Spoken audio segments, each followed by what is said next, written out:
ಪದದಿಂದ ನಾನಾ ಪದಗಳನ್ನ ಮಾಡುವ ಒಂದು ವಿಧಾನವನ್ನ ಇಲ್ಲಿ ನಾವು ಅಳವಡಿಸಿಕೊಳ್ಳಲಾಗಿದೆ.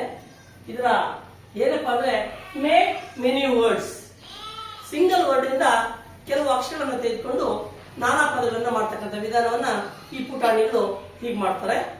ನೋಡಿ.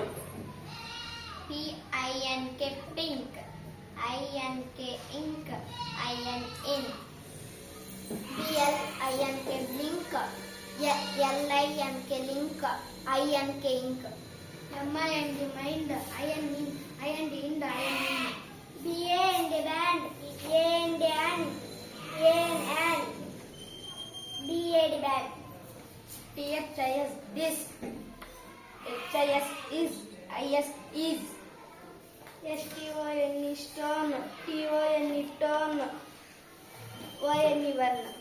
Very good. ನೋಡಿ, ಇದೇ ರೀತಿಯಾಗಿ ನೀವು ಸಹ ಮಕ್ಕಳು ಆಟ ಆಡುವಾಗ ಇಂತಹ ಪದಗಳನ್ನ ಮಾಡಿ ಪದಪುಂಜವನ್ನ ಕಲಿಬೇಕು. ನಾವು ಹೆಚ್ಚು ಹೆಚ್ಚು ಪದಗಳನ್ನ ಕಲಿತ್ರೆ ನಮ್ಗೆ ಓದೋದಕ್ಕೆ ತುಂಬಾ ಅನುಕೂಲ ಆಗುತ್ತೆ.